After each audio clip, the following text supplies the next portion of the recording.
Hola. Bien, veamos.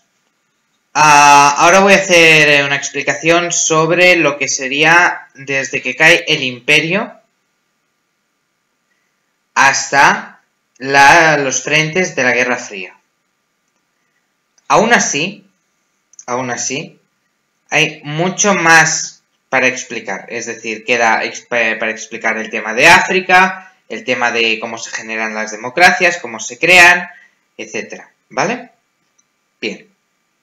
Entonces, vamos con esta primera parte. ¿Qué pasa en 1805?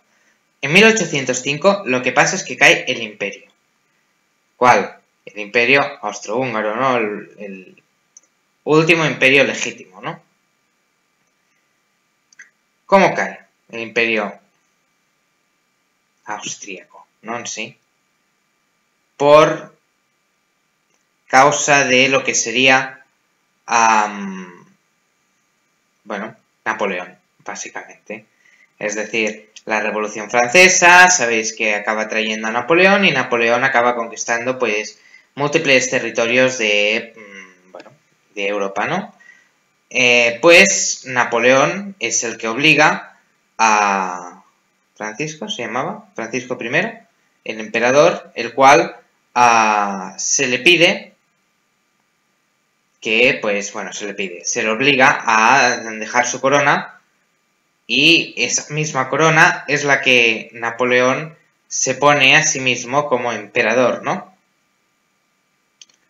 Así pues, en ese momento podemos llamar esta etapa de la historia como que si se iniciaran los nacionalismos, es decir, los nuevos imperios vienen a partir de la caída del último vestigio del último pilar que quedaba de ese ideal antiguo de un occidente repartido entre un poder temporal, que era el imperio, y un poder eterno, que era la iglesia, ¿no?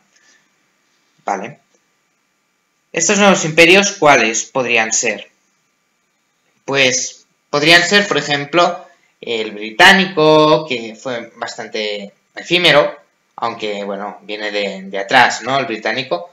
Después el alemán, el Reich, el francés, Japón, Estados Unidos, etcétera, etcétera. Todos estos nuevos imperios se ha dado la casualidad de que no son unos imperios que duren en el tiempo. A diferencia del Imperio Romano, a diferencia del Imperio Español, los cuales sí se mantuvieron durante siglos, largos siglos, y siglos y siglos y siglos, estos no. Estos unos han caído en 100 años, otros en 200, y pues los que quedan seguramente caerán en como mucho 100 años más, que es lo que tienden a caer estos nuevos imperios, ¿no? Entonces, podemos decir que los imperios más característicos de esta época serían pues Francia, Rusia, el Imperio Otomano, Austria con Prusia, ¿no? Estados Unidos y Japón. Entonces, veámoslo, ¿no? Veamos estas diferencias, estos diferentes nuevos imperios. Francia, pues tiene su Revolución Francesa, como todos sabemos, en la cual en el siglo XVIII pues hay una transformación total de lo que sería la concepción social de la época, en la cual se basa esa idea de revolución, esa idea de progreso, absolutamente en la razón.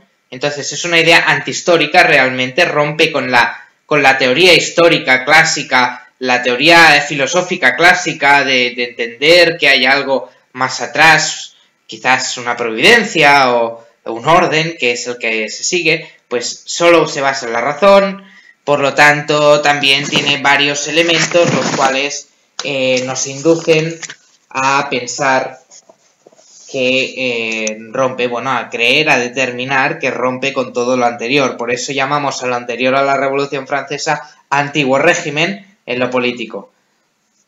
Vale, veamos qué más.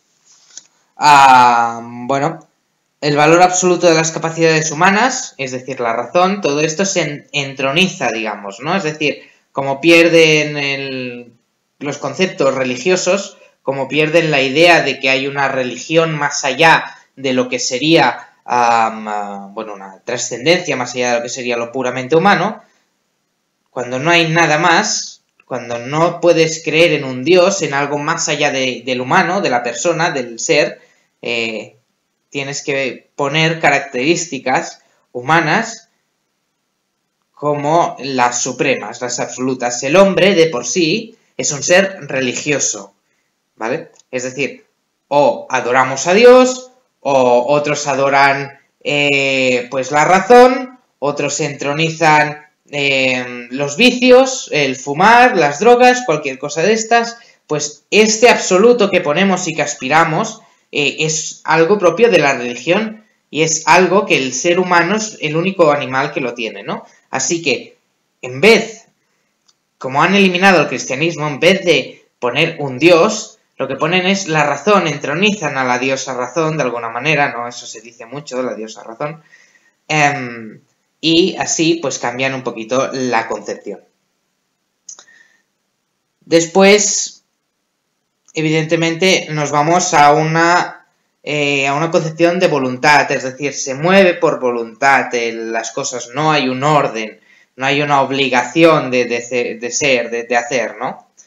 Y finalmente tenemos que hablar del Estado, que pues se transforma con la Revolución Francesa y es el inicio, es la semilla de los nuevos estados, los cuales pues vivimos ahora mismo, ¿no?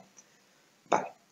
Finalmente tenemos que comprender que la Francia revolucionaria, la Revolución Francesa y la Francia post-Revolución Francesa, post-revolucionaria, pues tuvo una idea neoimperial.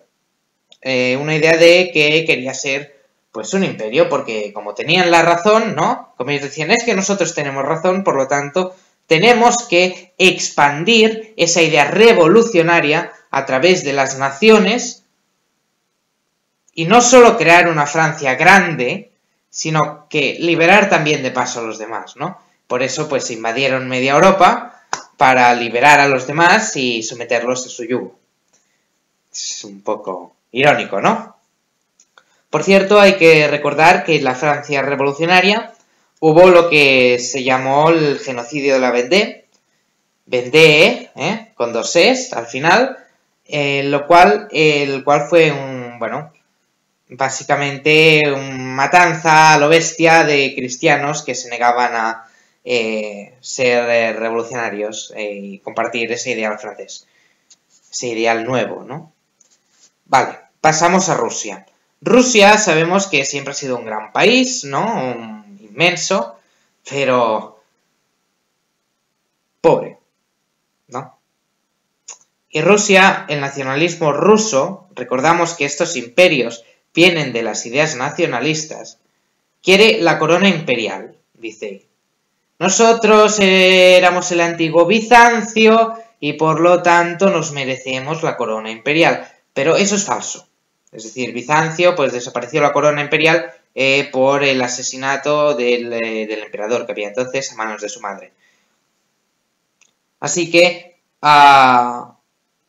¿cómo dicen que son imperio, ¿no? ¿Cómo pueden demostrarlo? ¿Cómo pueden hablar de ello? Pues muy sencillo, pueden hablar de la Iglesia Ortodoxa, ¿no? La Iglesia Ortodoxa, que es fruto de un cisma, de una división de la Iglesia, que no obedece a Roma, es una parte de la Iglesia que no obedece a Roma, pero que aún no obedecer a Roma siguen las doctrinas que se han seguido desde el inicio, pues ese cisma creó su principal capital, ¿no? Que es el patriarcado en Moscú. Por lo tanto, hablamos ya de una vinculación de la religión con la política, ¿no? Decir, no, es que claro, nosotros somos imperio porque igual que el imperio romano, nosotros, igual que Roma, nosotros tenemos también la capital de la Iglesia Ortodoxa en nuestra capital política. Vemos. Vale. La Iglesia Ortodoxa, además, fue utilizada, dada su vinculación con el pueblo, en muchos casos con, por ejemplo, la guerra con Stalin, El comunismo sabemos que prohibió toda religión que había en el ámbito ruso, ¿no? Entonces, lo que hicieron es que cuando los nazis estaban a punto de llegar a Moscú y no tenían a nadie y sabían que iban a perder, sacaron a los popes, que son los obispos, digamos, rusos, a la calle, y a los sacerdotes, ¿no? A que bendijeran, hicieran procesiones, hicieran todo lo que fuera, elevaran la moral del pueblo. Ganaron y los metieron otra vez a la cárcel. Bueno, a la cárcel, allí a Siberia, a los gulags, a pasar frío y a morirse de asco. Y otra cosa que es este vínculo, ¿no? De la iglesia con de la religión con el poder político, lo vemos en el cesaropapismo. El cesaropapismo es juntar lo que es del César con lo que es del Papa, ¿no? Lo que es lo político con lo que es religioso. Es decir, que una sola persona se quiera dar a sí misma el liderazgo político y el liderazgo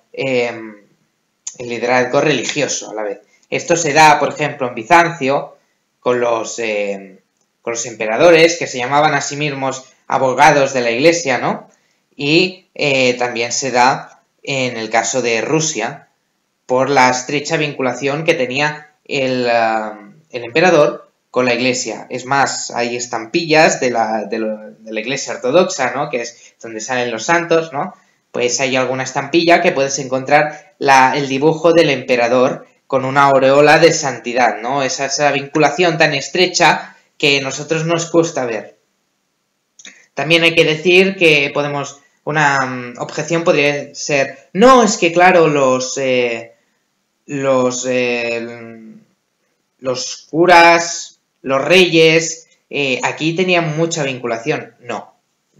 Es decir, realmente había una separación, aunque no lo parezca, el obispo era el obispo y tenía el poder eterno, el poder, digamos, instituido por la iglesia, y después el rey, o el conde, o el noble que tocara, tenía el poder político, que era el poder instituido por la comunidad política. Es muy diferente, ¿no? Entonces, aún así, podríamos decir, no, es que hay algún rey que se llama San Fernando, ¿no? Bueno, sí, porque ha sido santo, pero eso no significa que tenga el poder, ¿no? O sea, el cesaropapismo es típico, muy típico, de la corona bizantina y también del imperio ruso, que es fruto del nacionalismo, sobre todo, nacionalismo. Es el nuevo imperio, ¿no? Lo que surge también es fruto de la fuerza de las últimas bocanadas de fuerza que tendría el imperio ruso salen del nacionalismo. Del imperio otomano podemos decir que quería hacer un califato y liderar el mundo musulmán. Los otomanos nos han invadido 2 o 3 veces, siempre han querido conseguir más territorio, ganar más territorio a la parte cristiana de Europa y, querían liderar el mundo musulmán. Y de aquí, de este califato otomano, pues vienen algunas de las ideas salafistas de los yihadistas, ¿no? De que hay parte de Europa que les pertenece. Es por esto, porque nos conquistaron hasta llegar a Viena, ¿no? Y después los sacamos rápido, pero bueno, nos conquistaron una temporadita. Después de Austria y Prusia, aquí vemos la división, Son dos estados diferentes, ¿vale? Austria y Prusia. Prusia es el norte, es decir, lo que ahora sería Alemania, diríamos, y Austria por lo de abajo, ¿no? Pero Alemania y más territorios, ¿vale? Entonces, Prusia es protestante y Austria es católica. Ahí vemos como el mismo estado, que era el imperio germano, ¿vale? Romano-germánico, el Sacro Imperio Romano-Germánico, se divide en 2 a causa de la religión. Lo que aquí no pasó en España por lo de la Inquisición, allí se divide en 2. Y se crea Prusia y se crea y sale Austria, ¿no? Austria sigue ostentando el monarca el título de emperador. ¿Vale? Pero como solo puede haber un emperador, el título que se otorga al monarca de Prusia es Kaiser, que viene de la palabra romana Caesar, César, ¿vale? O sea, todos se querían abrogar esa palabra. Igualmente, zar viene de Caesar también. O sea, todos estos nuevos, digamos, idiomas, palabritas, vienen de eso, de estas palabras, de esta palabra de Roma imperial que simboliza tanto en la historia. Estados Unidos, por otra parte, inicia su imperialismo sobre todo con la guerra hispanoamericana, que perdemos los españoles, por cierto. Fueron 2 días de guerra, muy bonitos los días de guerra. No, realmente fueron 3 años, pero la guerra se decidió pronto. Y que básicamente perdimos, pues como ya sabéis, Cuba, Filipinas, Puerto Rico, ¿no? ¿Y qué hace Estados Unidos? Lo que quiere es controlar esas antiguas colonias que ahora se convierten en estados y por lo tanto las tiene muy vigiladas. Este es su imperialismo, ¿no? De controlar aunque no se note demasiado. No las invade directamente, pero sí que tiene el mango de la sartén, ¿no? De la sartén por el mango. Y finalmente Japón, que, acomete varias guerras durante el siglo XIX y el siglo XX y gana una contra los rusos, por lo que conquista un pequeño terreno en Rusia, pero después lo vuelven a reconquistar los rusos en la Segunda Guerra Mundial. Y total, que los japoneses fue un imperio muy pequeño, digamos, no en extensión se extendieron por el Pacífico, pero bueno, sí, por el mar de Indochina, por todos estos territorios, ¿no? Pero, ¿qué pasó? Que no tenían capacidad para aguantar eso en medio de tanta guerra, y entonces ganaron mucho, pero perdieron muchísimo y muy rápido. Y por lo tanto quedaron como ahora están, es decir, como estaban al principio. Incluso menos. Vale, sigamos. De los nuevos imperios, ¿qué aparece? La Primera Guerra Mundial. Es decir, de esos nacionalismos, como el nacionalismo lo que propugna es defender la nación por encima de todo, y que mi nación es mejor que la tuya, pues se enfadaron, se pelearon y empezó la Primera Guerra Mundial, ¿no? Que tiene una característica muy clara, que es que la destrucción es inmensa. Es decir, antes de la Primera Guerra Mundial, la gente iba contenta a la guerra. Es así. Es decir, eran patriotas que iban contentos a la guerra, muy bonito, que si iban a la guerra se pegaban 4 tiritos. Si te matas, pues te has matado, y si no te matas, pues menos mal, ¿no? Pero después de la Primera Guerra Mundial, la gente entendió lo que puede hacer el hombre, ¿no? El mal que puede hacer el hombre. Y a partir de ahí, pues se creó esa nueva forma de guerra basada en el ataque a las poblaciones civiles, en el miedo, en el terror, en el hambre, en ese bloqueo económico, en todo eso más allá del arte de la guerra. El puro arte de la guerra en sí, siempre ha sido un arte, ¿no? Pero de esta forma se ha transformado en algo macabro, algo que duele más allá del aspecto castrense. Es decir, antes se mataban los soldados en un campo, ¿vale? Se iban pues como a una llanura muy grande y se pegaban 4 tiros y la gente en los bordes de la llanura iba con sus familias a verlo, como si estuviera en un partido de fútbol. Entonces, esto significa que antes la guerra era pues algo anecdótico, ¿no? Pero, y que se veía bien, ¿no? En cierta manera, pero a partir de este momento, ¿no? La guerra se convierte en algo que la población civil sufre, que destruye moralmente a las familias y que además elimina toda posibilidad de progreso económico. Entonces, rompe completamente una nación. Y por eso, cuando está la Segunda Guerra Mundial, cuando estalla, la gente ya no quiere ir a la guerra. Y la gente tiene que ir porque le obligan. No porque esté muy entusiasmada de luchar contra los nazis. No. Ni los nazis entusiasmadísimos de luchar contra Estados Unidos, el Imperio Británico, contra todo el mundo. No, esto no era así. Entonces, ¿qué más?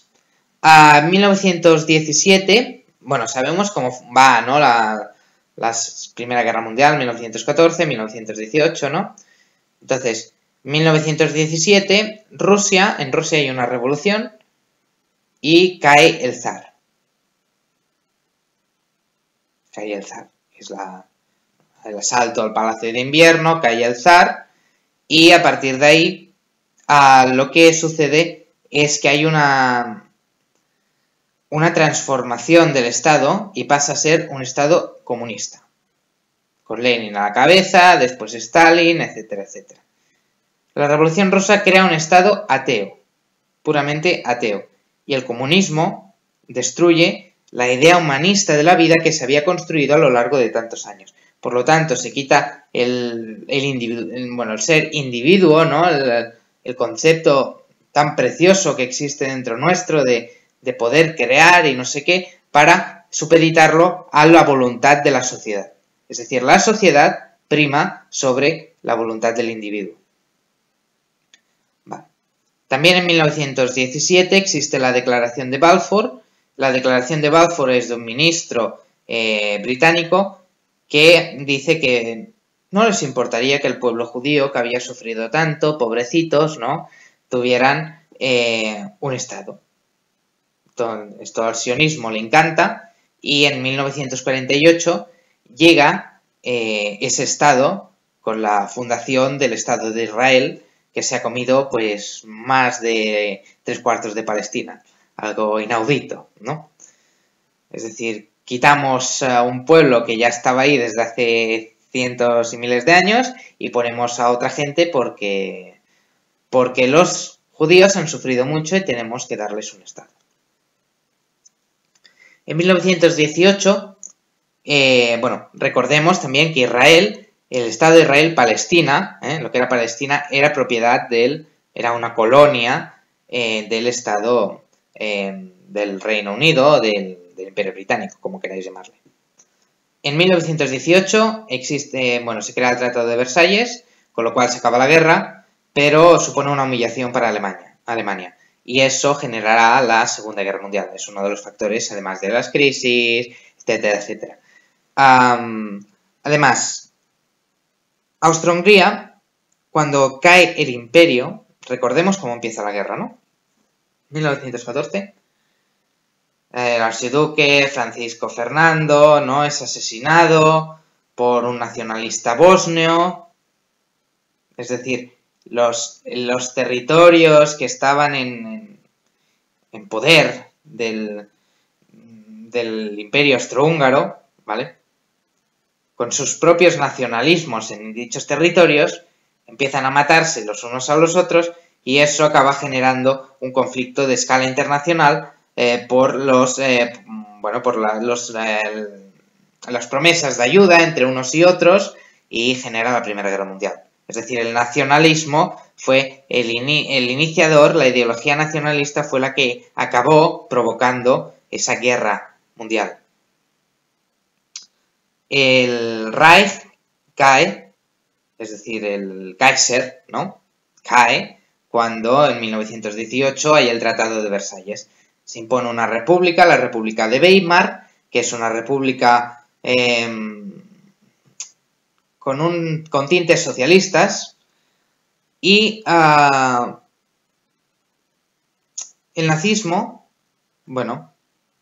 crece, sale de ahí, sale de esa caída del Reich, de esa humillación y de esas ganas de revanchismo por lo que había sufrido la población, ¿no?, de esa gran crisis, de todas esas muertes, de toda esa humillación, etcétera, etcétera. El nazismo, además, crea un nuevo modelo de hombre-sociedad. ¿Basado en qué? Basado en la ciencia.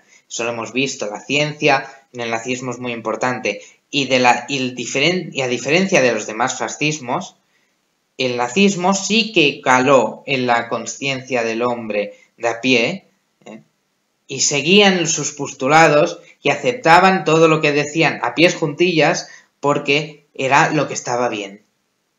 Porque esto lo dice la ciencia y como lo dice la ciencia está de puta madre. Pues eso es lo que acabó calando en la conciencia libre de esos alemanes que vivieron en esa época. Vale. Entre 1930 y 1940, la sociedad europea se polariza. ¿Qué quiere decir que se polarice? Que unos eran o filonazis, filofascistas, como queréis llamarles, es decir, amiguitos de los fascistas, o filocomunistas, amiguitos de los comunistas o de los anarquistas de la extrema izquierda. Es decir, la sociedad, dada una crisis en el sistema parlamentario, porque dicen, es que esto no funciona, pues entonces, como no funciona, pues nos vamos a los extremos, ¿no? Y los dos extremos son o el fascismo o el comunismo, ideologías extremas de extrema izquierda. ¿Qué pasa? Que esta tensión al final rompió la cuerda y se generaron, pues, hubo la Guerra Civil Española y la Segunda Guerra Mundial, evidentemente. ¿Qué fue la Guerra Civil Española? Una maqueta de lo que realmente pasaría, es decir, el enfrentamiento entre mundo capitalista, mundo comunista, entre fascismo, comunismo, entre democracia y autoritarismo, se llevó a cabo en la Guerra Civil. Y no únicamente era el bando franquista y el bando comunista, o el bando rojo, porque eso es mentira. Es decir, dentro del bando republicano estaban los rojos, los republicanos, los que simplemente estaban ahí porque les había tocado, estaban los anarquistas, los marxistas, leninistas, de todo, ¿vale? Y en el otro lado, es decir, con Franco, estaban los franquistas que se apoyaban a Franco, estaban los militares que ni les iba ni les venía, pero bueno, que les tocaba estar con los militares, estaban los católicos, ultracatólicos, en el lado rojo también habían católicos, que se mataron de los dos lados. Estaban también pues los carlistas, porque pensaban que Franco les traería otra vez al rey, que fue una mentira al final y los carlistas quedaron relegados. Estaban la Falange, pero la Falange, lo que nosotros consideramos ahora que fue una victoria del fascismo, realmente la Falange eran el 20% del ejército franquista era Falange, para que lo entendamos, es decir, muy poca, quizás el 20%, me estoy inventando el número, pero que los fascistas eran muy pocos. Entonces, toda la simbología fascista que se añadió al régimen fue por eso de ser filofascista, no estar o estabas en un lado o estabas en el otro. Y como Franco no podía ser comunista, pues tenía que estar a favor de los fascistas, entonces pues levantaba la mano y hacían estas tonterías. Pero no es que hubiera una esencia fascista en el régimen, porque si no esa esencia habría perdurado y no se habría borrado en el momento en que el fascismo desapareció. Eso hay que tenerlo en cuenta. Entonces, ¿qué más? En la Segunda Guerra Mundial, por lo tanto, luchan básicamente el comunismo, Unión Soviética, capitalismo, Estados Unidos, Reino Unido, y Francia, Reino Unido, ¿no? Y están los nazis, que son los alemanes. Además, el fascismo italiano, los japoneses, pero bueno, estos son piezas pequeñas del entramado, ¿no? Entonces, ¿quién gana al final? Ganan los comunistas y los capitalistas demócratas, liberales, digamos, ¿no? Digámoslo así, para ponerle un título. Entonces, estos dos, al final, acaban creando dos mundos polarizados otra vez, en los cuales uno se basa en el comunismo, en la orientación comunista, es decir, yo me miro hacia Moscú, otro hacia la orientación capitalista, que es mirar hacia Washington. Es decir, Moscú o Washington, tú mismo, pero uno de los dos. No puedes estar en medio. ¿Vale? Esto genera la Guerra Fría. Es decir, la Guerra Fría es esto. Son dos bandos, un bando que se llamaba el mundo libre y otro, o el mundo capitalista, digamos, y otro el bando socialista, o comunista, como le queréis llamar, y ahí estaban, en constante conflicto, pero sin iniciar una guerra formal. Eso es la Guerra Fría. Constante conflicto, pero sin iniciar una guerra formal, es decir, sin ninguna declaración de guerra. Aunque hubo muchas amenazas y... Fue la época de que se decía que había un botón en la mesa del presidente, ¿no? Que si lo tocaba saltaban todas las bombas nucleares, estas tonterías, ¿no? Y de ahí viene el teléfono rojo, por ejemplo, que servía para hablar con la del otro lado, etc. Vale. ¿Qué más? De estos dos bandos, ¿no? De estos dos mundos, el mundo capitalista y el mundo comunista, tenemos que hacer mención a que el primer mundo, que nosotros llamamos ahora, y el tercer mundo, vienen de esa época. Es decir, el primer mundo era el considerado libre, el capitalista. El segundo mundo era considerado el comunista. Y el tercer mundo era los países que estaban bajo límites inconcebible tanto para uno como para otro. Eso es el tercer mundo que nos ha llegado hasta ahora, es decir, ese es el inicio, es que había un primer mundo, un segundo mundo y un tercer mundo, pero ese segundo mundo ha desaparecido del mapa. Vale, ¿qué sale de ahí? Salen pactos militares, sobre todo, es decir, si estamos en constante Guerra Fría, lo que saldrán son pactos militares. ¿Qué pactos militares salen? La OTAN y el Pacto de Varsovia. Dios. La OTAN, que es la organización del Tratado del Atlántico Norte, o en inglés NATO, que es el North Atlantic Treaty Organization, y el Pacto de Varsovia, que en ruso no me lo sé, ¿vale? Que es de la parte comunista, digamos, la OTAN de la parte capitalista, el Pacto de Varsovia de la parte comunista. La OTAN, todos los países estaban ahí porque querían. Pacto de Varsovia no, muchos países fueron obligados, es decir, Moscú se lo obligó, les dijo, tenéis que hacerlo, y ellos pues lo hicieron. Punto. Pero no, había muchos países que ni querían ni les interesaba estar en el Pacto de Varsovia. Vale. Después, los frentes en la Guerra Fría, encontramos dos frentes principales, que es América del Sur y Oriente Medio.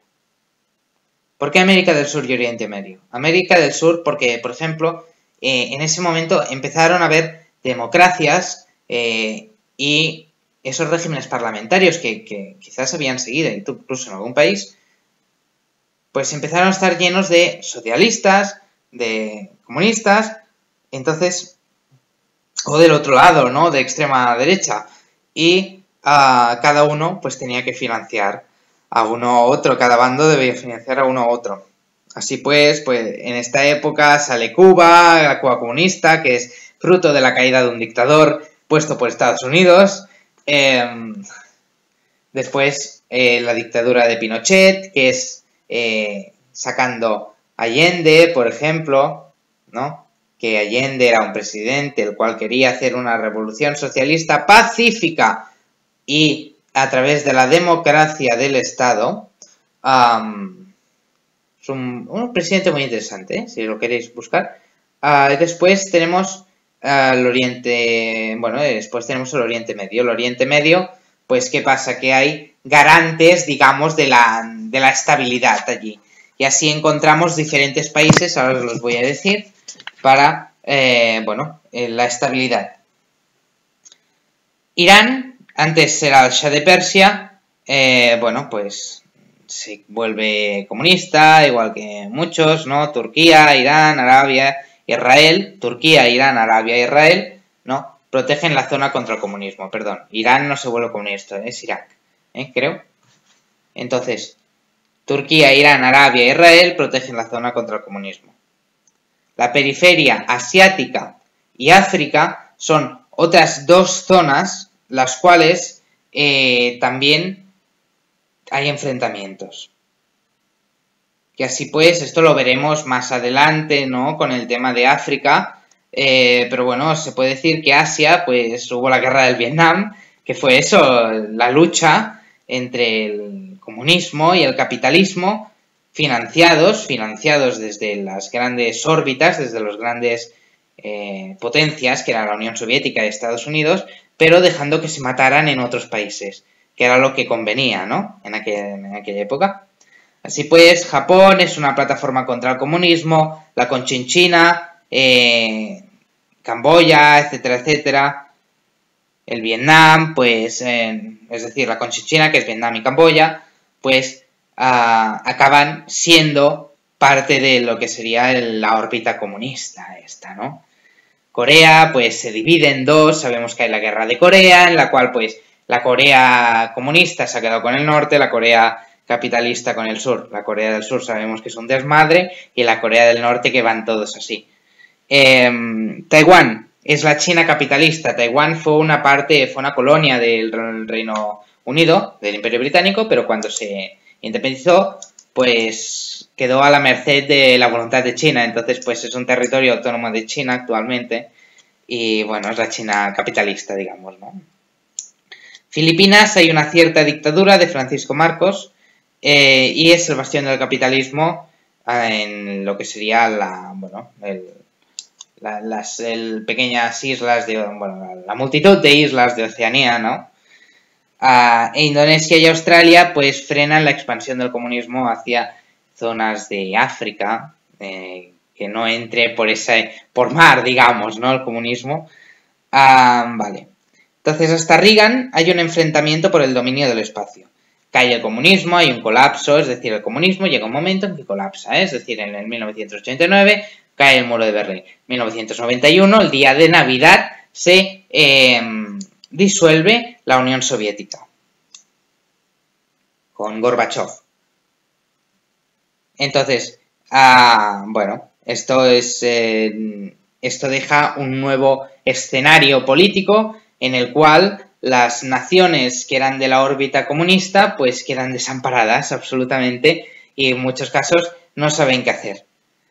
Por eso, estas naciones que quedan desamparadas, estos estados, en el Oriente Medio, por ejemplo, caen en manos de los islamistas. Es decir, cuando los comunistas huyen de los territorios, huyen, se van, ¿no? Cae el comunismo, pues los comunistas se van, digamos, o como queramos imaginárnoslo, pues los islamistas obtienen el poder. ¿Por qué? Por lo que hemos dicho, porque era una sociedad pequeña, era una sociedad que no estaba preparada para una democracia y entonces hacen una mala elección, que es colocar a los islamistas en el poder, generando así un estado autoritario, pero estados autoritarios en base a la religión y por lo tanto de una forma que se mueven por criterios, meramente, digamos, se mueven por criterios religiosos y no por criterios de progreso, etcétera, que es lo que pasó hasta hace poco en diversos países de esa zona. Además de las dictaduras que hubo por la caída del comunismo, de los regímenes comunistas, y se impuso pues un dictador, o fue una democracia tan débil que cayó y se puso a alguien, etcétera, etcétera. Vale, entonces, como hemos visto, se destruye la idea de lo que sería desde el 1805 hasta ahora, se ha destruido por completo la idea de imperio y la idea de unidad a través de la religión cristiana, ¿vale? A través de la iglesia. Y nos encontramos un mundo desolado. Desolado, digamos, porque el capitalismo está en auge, ¿no? Pero el comunismo ha caído y como ha caído, ha colapsado, estamos a ver qué pasa, ¿no? ¿Y ahora qué? ¿Y ahora qué? La pregunta es ¿ahora qué? ¿No? Entonces, ¿y el ahora qué? En 1951, después de la Segunda Guerra Mundial y, ojo al dato, dentro aún del mundo capitalista, ¿no? Se empieza a formar lo que sería la Unión Europea y esas nuevas comunidades que ya no tienen, intención de división a partir de lo que sería el régimen comunista capitalista. Así vemos que al final, pues, Alemania se reunifica en el sí de la Comunidad Europea. ¿Y cómo se crea esta Comunidad Europea? Se crea en el 1957 con el Tratado de Roma, con Schuman, De Gasperi, Monnet y Adenauer, que son los 4 primeros ministros importantes. No sé si son 4 primeros ministros o presidentes, algunos son primeros ministros, otros no, que son católicos, todos ellos convencidos de que el ideal cristiano podría unir Europa. Por eso, 2 de ellos están siendo beatificados hoy en día. Por eso, la bandera de la Unión Europea es ni más ni menos que la bandera, la representación del manto de la Virgen con las 12 estrellas que salen en el Apocalipsis.